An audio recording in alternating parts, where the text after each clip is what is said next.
The people you meet make the place. Definitely the people's the best part.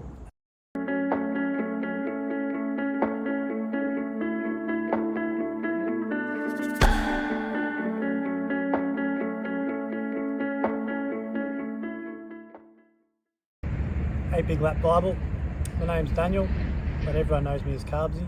I'm Carbzy on Instagram as well. I'm 34, I'm a qualified chippy, mental health ambassador, poached egg and hashy enthusiast, and a full-time traveller as well. I've been on the road for about 2.5 years now, and I don't see an end date anytime soon. Yeah, that's pretty much where I'm at this point in time. I've got a few questions to answer for you, so I'll jump straight into them. The first one is, why did I decide to do a big lap? I've always wanted to do a big lap pretty much my whole life. Me and one of my mates always said that we'd do a big lap together, and unfortunately he's not here anymore, but that's also one of the reasons I became a mental health ambassador, so I'll touch more on that a bit later. But yeah, just always wanted to do a big lap. It's always been something that I've wanted to do. Now that I'm doing it, it doesn't seem real, but yeah. What was life like before the big lap? Life was just like the majority really, just living the 9 to 5, working, living for the weekend, getting away as much as possible.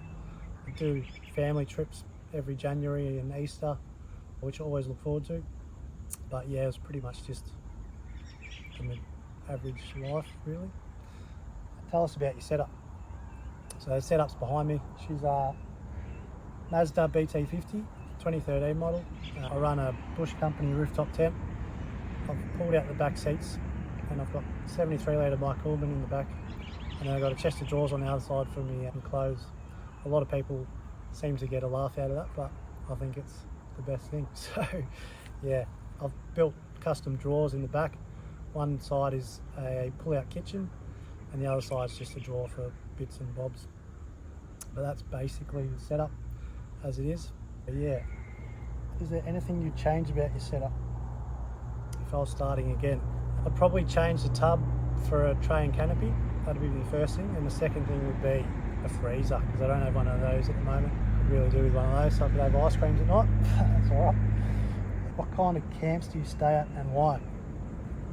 I try and stay at free camps or national parks mainly, mostly because obviously they're free, and I'm not a big fan of caravan parks, but most of the good spots obviously free camps or in national parks, so that's pretty much why I do that. How do you find the best camps?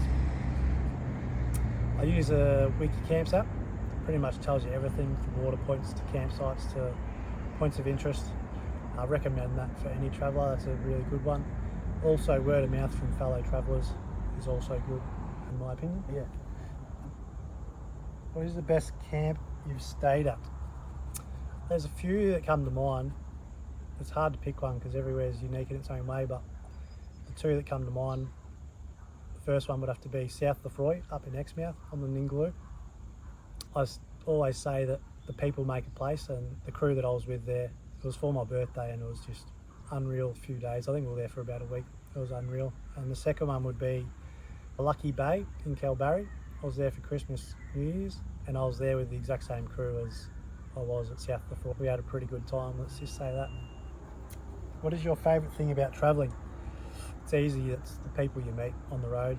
That's easily the best part for me. Obviously you see a lot of amazing places and that, but like I said previous, the people you meet make the place. Yeah, definitely the people that you meet.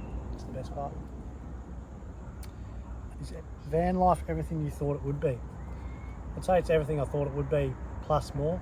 The freedom and work-life balance is amazing. It's hard to put into words, but it's definitely worth it. Tell us a scary time on the road.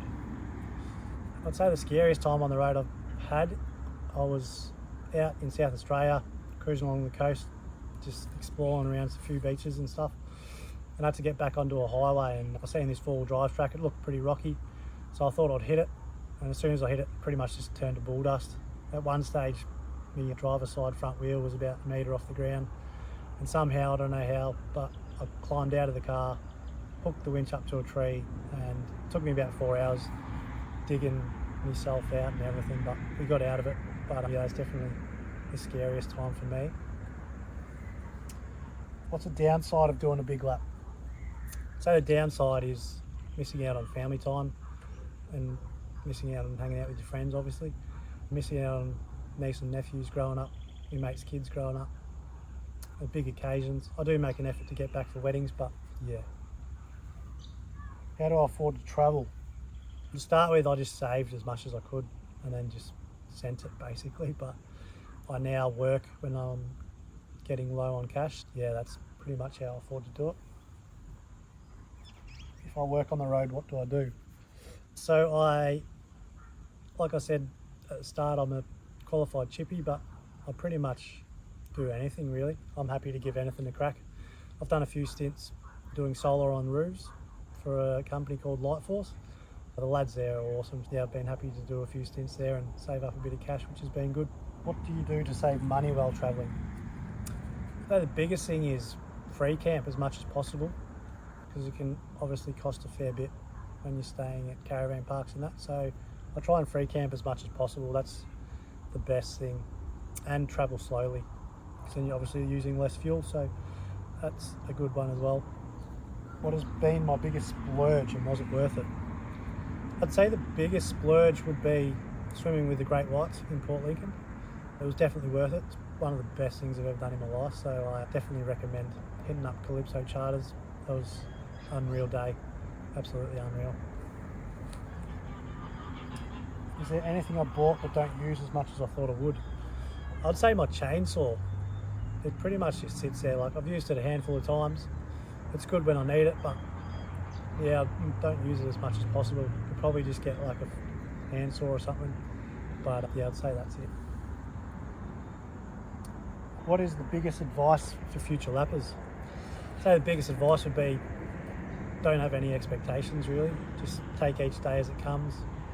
Travel slowly, I recommend. Don't put a time limit on it.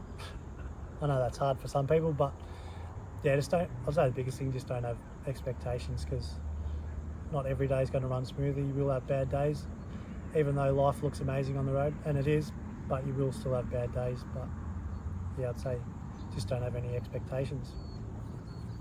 Now I'm going to touch on being a mental health ambassador on the road. So I'm a mental health ambassador for the Shaka Project, which is what I'm wearing here.